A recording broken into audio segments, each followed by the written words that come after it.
కళావతి పరామర్శ. ధర్మ గురించి తెలుసుకుంటున్న విక్రమ్ సింధు పిలవడంతో బంగారంతో కలిసి మళ్లీ చాణక్య మహర్షి ఆశ్రమానికి వచ్చేస్తారు. అటు కళావతి మంత్రగాళ్ల ద్వారా వీరేంద్రను వశం చేసుకుంటుంది. మరుసటి రోజు సూర్యోదయం కాగానే అటు కళావతి ఇటు భాగ్యలక్ష్మి ఇద్దరూ ఆందోళనగా ఉన్నారు.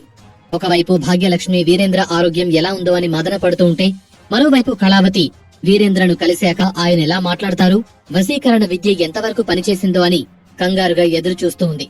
వీరేంద్ర కదలటంతో ప్రేమగా ఆయన తల మీద చెయ్యి వేసి, ఎలా ఉంది స్వామి అని అంది భాగ్యలక్ష్మి. భాగ్యలక్ష్మి చెయ్యి తగలగానే లేచి కూర్చున్న వీరేంద్ర, ఏమైంది దేవి అంటూ ఆయన గది మొత్తం కలియ చూశాడు. వైష్ణవి వీరేంద్ర కాళ్ల దగ్గర పడుకుని ఉంటే త్రినేత్ర, మిత్రవింద పక్కన నిద్రపోతున్నారు. ఒక వైద్యుడు ఆసనంలో కూర్చునే నిద్రపోతున్నాడు.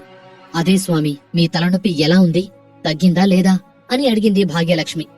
తలనొప్పి అని ఒక క్షణం ఆలోచించిన వీరేంద్ర, ఇప్పుడేం లేదు అన్నాడు.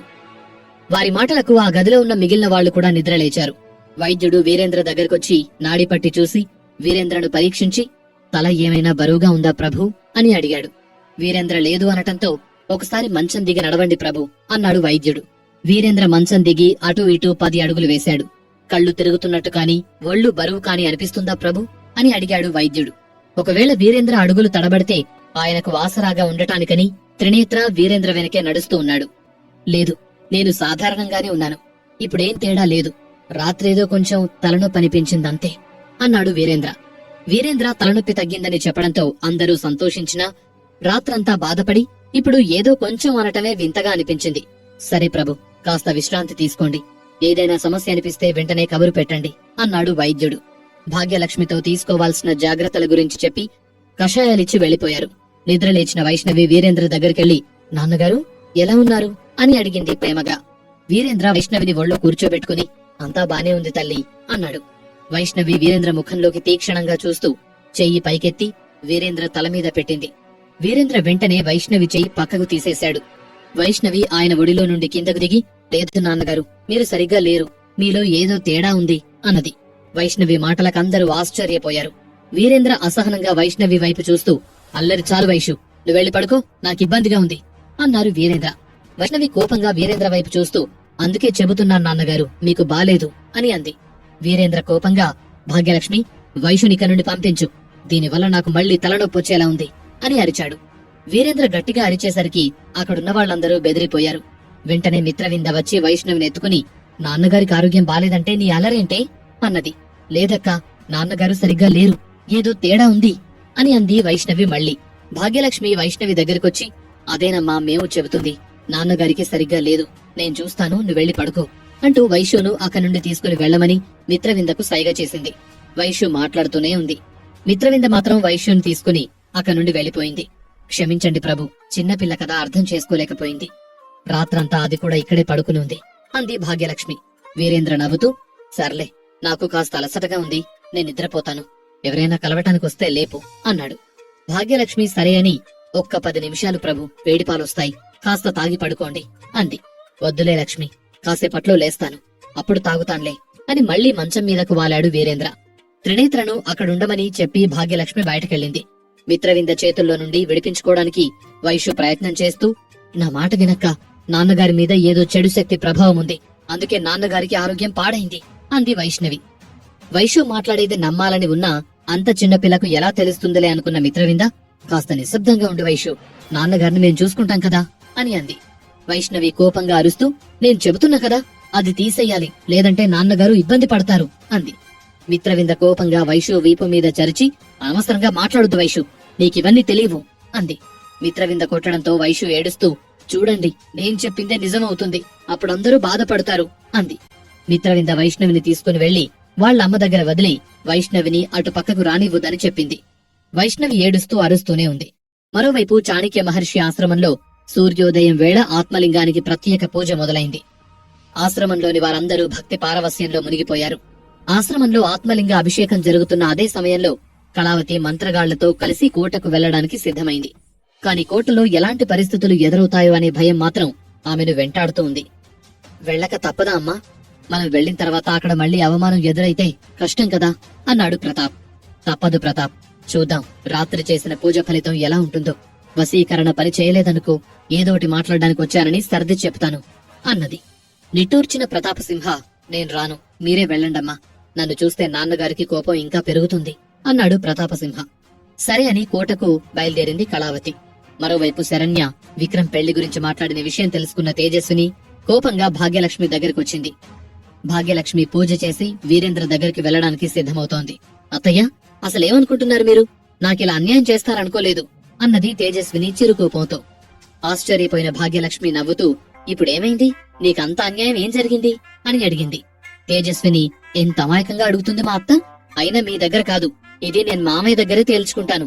అమ్మా కొడుకులకు అసలు ఏం చేస్తున్నారో కూడా తెలియకుండానే అన్నీ చేసుకుంటూ పోతున్నారు అంది తేజస్విని ఏడుపు గొంతుతో.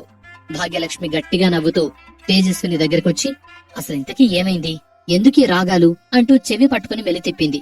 తేజస్విని ఏడుపు ముఖం పెట్టి, నావి రాగాలా? ఉన్నవాళ్లు చాలరని మళ్ళీ మీ మేనకోడల్ని తీసుకొచ్చారట, పెళ్లి అంటున్నారట. ఇదెక్క న్యాయం? అసలు మీ అబ్బాయికి ఎన్ని పెళ్లిళ్లు చేద్దామనుకుంటున్నారేంటి అంది ఉక్రోషంగా. భాగ్యలక్ష్మి, దీనికా నీ గోలా అంటూ నవ్వుతూ, ఇంతకీ నీకీ విషయం ఎవరు చెప్పారు అని అడిగింది. కన్నా పక్కనే నవ్వుతూ నిలబడ్డం చూసి కన్నానే తేజస్వినికి చెప్పి ఉంటాడని ఊహించింది భాగ్యలక్ష్మి. కన్నా వైపు చూస్తూ, చెప్పేవాడివి పూర్తిగా చెప్పాలి కదరా, ఇలా సగం సగం చెబితే ఈ రాక్షసుతో నేనెలా పడేది? ఇప్పుడే ఇలా ఉంది, ఇక రేపు పెళ్ళైతే నా కొడుకు పరిస్థితి ఏంటో అన్నది భాగ్యలక్ష్మి నవ్వుతూ. భాగ్యలక్ష్మి మాటలకు ప్రమీల, నిజమే అమ్మా, పాపం బాబు అంది నవ్వుతూ. తేజస్విని గట్టిగా అరిచి, అవును మరి, చిన్న అమాయకపు బాబు పాపం, వాడికి అవకాశం ఇవ్వాలి కాని పక్క గ్రహంలో అమ్మాయిల్ని కూడా పెళ్లి చేసుకుంటాడు. అమ్మ బాబోయ్, 2 రోజులు నేనిక్కడికి రాకపోతే ఎన్ని దారుణాలు చేస్తున్నారు అని అంది. తేజస్విని మాటలకు భాగ్యలక్ష్మి, ప్రమీల ఇద్దరూ గట్టిగా నవ్వుతూ ఉన్నారు. నేనేడుస్తుంటే మీకు నవ్వులాటగా ఉందా? లాభం లేదు, నేను మా మామయ్య దగ్గరికెళ్లి న్యాయం అడుగుతాను అన్నది తేజస్విని ఏడుస్తూ. భాగ్యలక్ష్మి నవ్వాపుకొని తేజస్విని బుగ్గలు పట్టుకుని, పిచ్చి పిల్ల, ఎందుకే ఇంత ఉక్రోషం? అసలు జరిగిందేంటో అడగవా అని అడిగింది. తేజస్విని నీళ్లు నిండిన కళ్లతో, ఏం జరుగుతుంది? మీ నాన్నగారు వచ్చి ప్రేమ కురిపించి మనవరాల్ని కోడలుగా చేసుకో అనుంటారు, మీరు కరిగిపోయి ఉంటారు, అంతేగా అంది. భాగ్యలక్ష్మి తేజస్విని చేయి పట్టుకుని తీసుకుని వెళ్లి కూర్చోబెట్టి, వాళ్ళొచ్చిన మాట అడిగిన మాట వాస్తవం, కాని నేను ఒప్పుకోలేదు. ఎందుకైనా మంచిదని మీ మామయ్య గారిని కూడా ఒక మాట అడిగాను. ఆయన ఏమన్నారో తెలుసా అంది భాగ్యలక్ష్మి. ఏమన్నారు అన్నట్లు ఆసక్తిగా చూసింది తేజస్విని. వాడికి తేజస్విని పెద్ద భార్య, ఏదైనా తనిష్టం, మనం నిర్ణయం తీసుకోకూడదు. అయినా శరణ్యను ఇకపై కోట వైపు కూడా రానివద్దని చెప్పు అన్నారు అని చెప్పింది భాగ్యలక్ష్మి. ఆ మాట వినగానే తేజస్విని ముఖం వెలిగిపోయింది. నిజమా? నన్ను మభ్యపెట్టడం లేదు కదా అని అడిగింది తేజస్విని కళ్ళు తుడుచుకుంటూ. లేదు, అయినా నీకు తెలియకుండా నిర్ణయం ఎలా తీసుకుంటావు చెప్పు అంది భాగ్యలక్ష్మి. అవును మరి, తీసుకోకుండానే అపరంజి సింధులతో సంబంధాలు కుదుర్చుకున్నారు, అన్ని ఒట్టి మాటలే అంది తేజస్విని మూతి తిప్పుతూ. ఇదిగో, అందులో మాకు సంబంధం లేదు, అవి వాడు కుదుర్చుకున్న సంబంధాలు, ఏమన్నా ఉంటే నువ్వు వాడు తేల్చుకోండి అంది భాగ్యలక్ష్మి. వాళ్లు మాట్లాడుకుంటూ ఉండగా మిత్రవింద కంగారుగా అక్కడికొచ్చింది. మిత్రవింద కంగారు చూసి వీరేంద్రకు మళ్లీ ఏమైందో అని భయపడింది భాగ్యలక్ష్మి. ఏమైంది మిత్రవింద, దేనికా కంగారు? నాన్నగారు బానే ఉన్నారా అని అడిగింది భాగ్యలక్ష్మి. నాన్నగారికి ఏ సమస్య లేదమ్మా, ఆయన బానే ఉన్నారు, కాకపోతే అంటూ ఆగి మళ్లీ, కళావతమ్మ కోటకొచ్చారు, ఆవిడని ఆపే ధైర్యం ఎవరూ చేయటం లేదు, నాన్నగారిని కలిసి మాట్లాడాలి అంటున్నారు అని చెప్పింది మిత్ర. అది విని అక్కడున్న వారందరూ విస్తుపోయారు. కళావతి వచ్చిందా? అంత ధైర్యంగా ఎందుకొచ్చినట్లు భాగ్యలక్ష్మి కూడా అర్థం కాలేదు. సరే, అతిథుల మందిరంలో కూర్చోబెట్టు, వస్తున్నాను అని చెప్పింది భాగ్యలక్ష్మి. ఒక క్షణం తడబడిన మిత్రవింద, అలా చెప్పాలంటే కూడా భయంగా ఉందమ్మా అని అంది. మిత్రవింద భయాన్ని అర్థం చేసుకున్న భాగ్యలక్ష్మి, నువ్వెళ్లి విషయం త్రినేత్రకు చెప్పి వాడిని వెళ్లి కళావతికి చెప్పమని చెప్పు, నేను వస్తున్నాను అని అంది. సరే అన్న మిత్రవింద త్రినేత్ర దగ్గరికెళ్ళింది. ఆ సమయంలో ఆవిడెందుకొచ్చుంటుంది?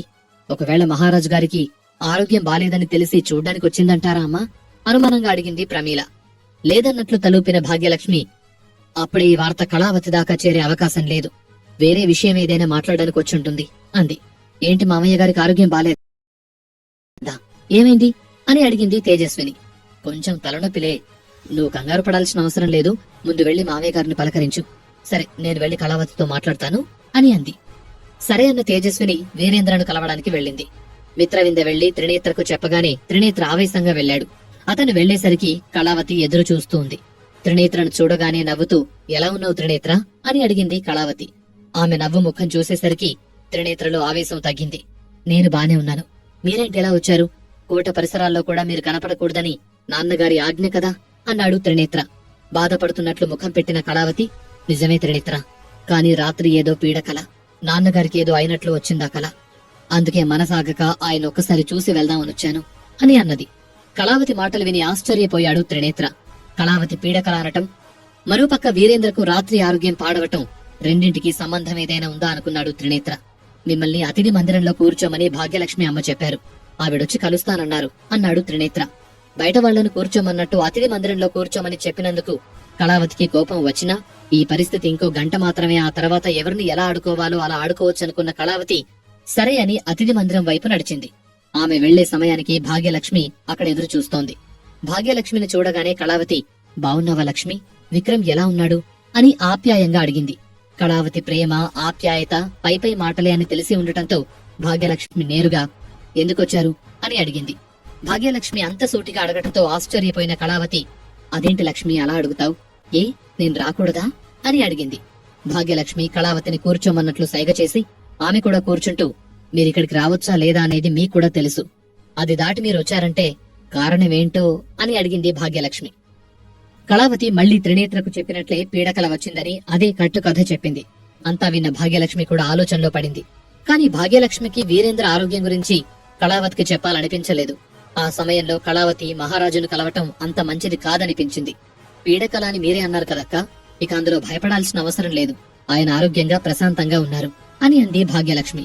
రాత్రి వీరేంద్రకి ఏదో ఒకటి జరిగే ఉంటుందని తెలుసు కాబట్టి కళావతి పట్టు వదలకుండా, అలా అయితే సంతోషమే లక్ష్మి, కాకపోతే నా మనసే ఆగటం లేదు, ఏదో కీడు శంకిస్తోంది, దయచేసి ఒక్కసారి ప్రభువుని దర్శించి వెళ్తాను అంది. కాని కళావతి ఆయన కలవటం మంచిది కాదు అనుకున్న భాగ్యలక్ష్మి, కుదరదక్క, ఏమనుకోవద్దు, మిమ్మల్ని కోటలోకి అనుమతించకూడదని ఆయన ఆజ్ఞ, అలాంటిది ఇప్పుడు ఇక్కడ కూర్చోబెట్టి మాట్లాడి ఆయన్ని కలవడానికి పంపించారని తెలిస్తే నా మీద అరుస్తారు అంది భాగ్యలక్ష్మి. భాగ్యలక్ష్మి ఇష్టం లేక అలా మాట్లాడుతుందని గ్రహించిన కళావతి, అలా అనొద్దు లక్ష్మి, ఒక్కసారి ఆయన్ను చూసి క్షమాపణ అడిగి వెళ్తాను, నా మీద ఆయన అరిచినా నన్ను కొట్టినా పర్వాలేదు, కాని ఆయన్ను చూడకుండా మాత్రం నేనిక్కడి నుండి వెళ్లను అని అంది. కళావతి మొండితనం చూసి భాగ్యలక్ష్మి అసహనానికి గురైంది. అలాగని గట్టిగా మాట్లాడలేదు. ఈ రోజు కాకపోతే మరొక రోజు కళావతి కోటలోకి రావటం తప్పదు. అలాంటప్పుడు కళావతితో ఇంకా శత్రుత్వం పెంచుకోవటం మంచిది కాదనుకుంది భాగ్యలక్ష్మి. నిట్టూర్చిన భాగ్యలక్ష్మి, సరే అక్క, ఇలాంటి పరిస్థితి రావటం నిజంగానే బాధాకరం, నేను వెళ్లి ఆయనకు మీరొచ్చిన విషయం చెబుతాను, ఆయనను కలుస్తానంటే మీ అదృష్టం అన్నది భాగ్యలక్ష్మి. కళావతి కూడా భాగ్యలక్ష్మి చెప్పిన దానికి సరే అన్నది. భాగ్యలక్ష్మి లేచి వీరేంద్ర దగ్గరికి వెళ్లాలనుకునే లోపు వీరేంద్ర, ఆమె వెనక మిత్రవింద ఆ మందిరం లోపలికొచ్చారు. వీరేంద్ర కళావతి మాయలో పడిపోయాడా? వశీకరణ మంత్రం పనిచేసిందా? విక్రమ్, బంగారం కళావతి చేసిన పని గురించి తెలుసుకుంటారా?